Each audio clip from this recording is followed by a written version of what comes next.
Thanks, Tim. Thanks, everyone, for coming in. No longer founder of Tangler.com, but founder of Pollenizer, and that's what company I currently run at the moment.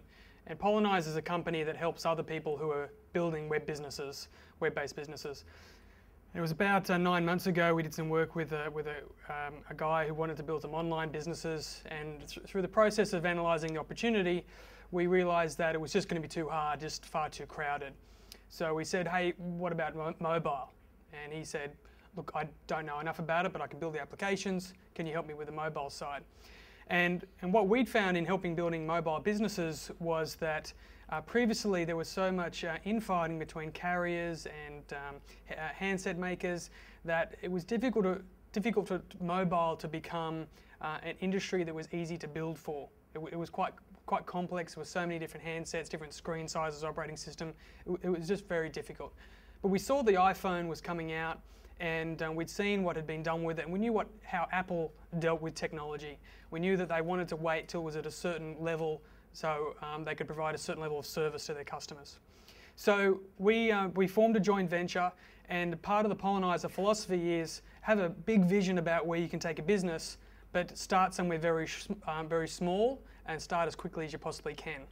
So our big vision with this new mobile business, which didn't even have a name at that point, was to build a company that built mobile-based businesses, starting with the iPhone, but thinking about other smartphones as well. So that was our big vision. We wanted to build something that was a major platform that included content, analytics, and monetization through subscription or advertising. So that was way off in the future somewhere. So we brought it way back and said, what's the fastest way we can get started? What's the quickest thing we can actually do to test this? iPhone was about to launch in about 6 weeks in Australia. So we're like, we heard about the app, we knew the App Store was coming, what do we do? So one of the other ways we start is find tools that are available and put them together in an interesting way that creates value. We knew there was going to be a free weather application on the iPhone, but we knew that it was going to be data and information that came via Yahoo, generic global information, pretty average. So we said, Bureau of Meteorology gives their data away for free. Why don't we build a weather application?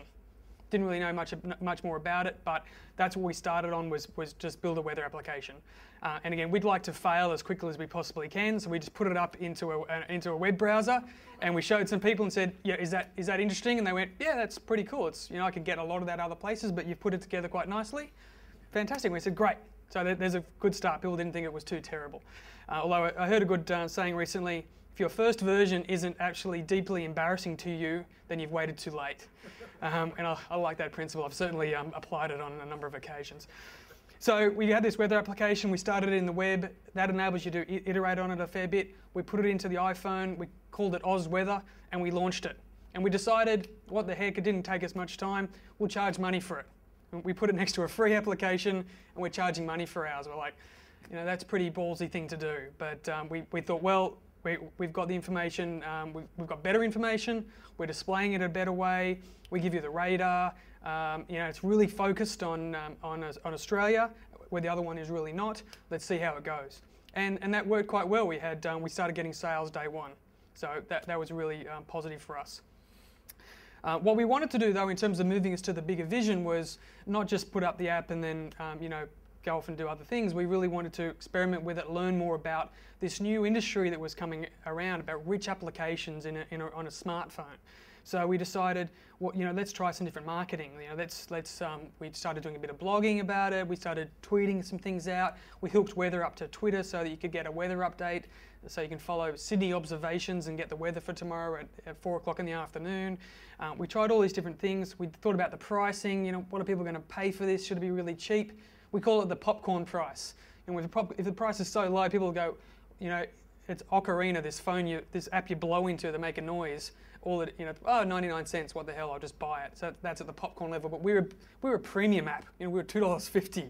Like, well, premium is certainly against the free one. So we experimented with pricing. Then a competitor came in. They had quite a good app as well, and we were post blogging and getting quite competitive with each other. And this is all just about weather here, based in Australia. So that was a really interesting exercise in understanding the dynamics. One of the good things about mobile in Apple is that they manage the platform, but it's quite open.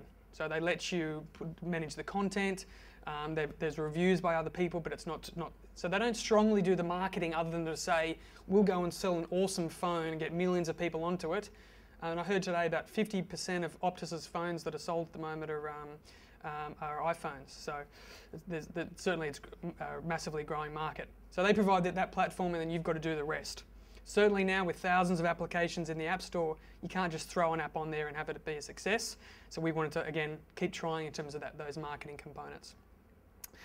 So that was an interesting exercise for us. It was profitable after we broke even in 3 weeks, and every month Apple sends us a check.